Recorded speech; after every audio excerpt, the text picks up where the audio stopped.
the idea of taking the IT functions not only out of the hands of an entity or an enterprise, but actually taking it into the internet cloud infrastructure. So all applications and network infrastructures run via the internet rather than on an enterprise's own individual network.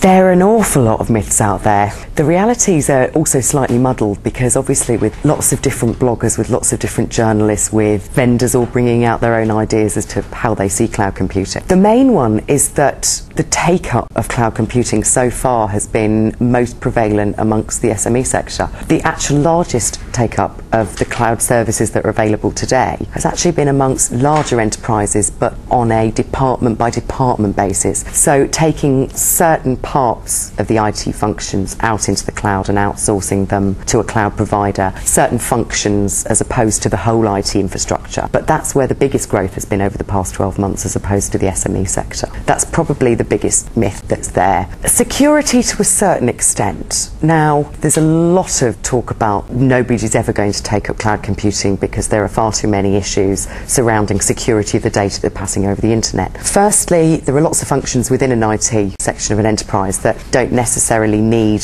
the high lengths of security that are there. Whilst it's true that you're probably not going to get very big banks outsourcing their critical functions up into the cloud, it's not the case that banks wouldn't necessarily outsource other functions within IT up into the cloud. And also having a mix of private, public and your own networks makes for a good balance. One interesting question on security that came out at a managed services conference a few weeks ago was a question from the audience who asked an esteemed panel of cloud service providers whether it wouldn't actually be the case that taking your functions up and having your data up in the cloud would actually be better for security. And when asked why he thought that might be, his answer was, well, to me, if you think about it, I know banks are very cautious about not letting people know where their data centres are, but let's face it, everybody knows where they are. If your data is being held in the cloud of the internet, surely it's got to make it more difficult for hackers or anyone wanting to infect with to actually know where it is because it's in this random internet infrastructure, not somewhere specific. Unfortunately, none of the people on the panel were expecting that question, none of them could give an answer, but have been promised that they'll get back to us as soon as they have one. But logically, that actually does make a little bit of sense. There are security issues, there's big issues with data storage, because obviously with a lot of the legislation that's there, data can't be held outside the country that it's held in, so this is why you're seeing the likes of Google and Amazon going around and building hubs region to region and country to country to get around those data issues.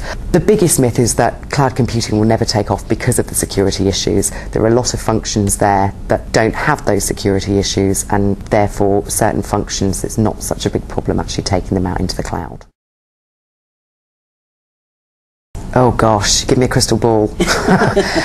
Governments, and especially in the Asia region, I have to say that I'm very impressed with the proactiveness of the governments across Asia Pacific in attracting investment for cloud computing and for IT the general overall. It does seem to be more of a case as do as I say, not what I do though. When it comes to individual government departments, cloud computing could actually be a very cost-effective way of managing to bring together all these disparate parts of e-governance and in fact all their functions within government. When it comes to them actually trying to do that, remember a lot have legacy systems that are already there. There are a lot of issues behind it with political implications, the biggest one being the legacy equipment that's there, and just throwing it out and losing a huge amount of money as far as they see it isn't going to be something that happens overnight. Again, with governments, I think you'll find certain functions being utilised within a cloud environment in terms of outsourcing every single IT government function to the cloud. I'd be very surprised if that happened for quite some time yet. I'm not going to give a figure on it because 10 years later you might be coming and telling me I'm wrong, but I don't think it's going to happen in the next 12 months.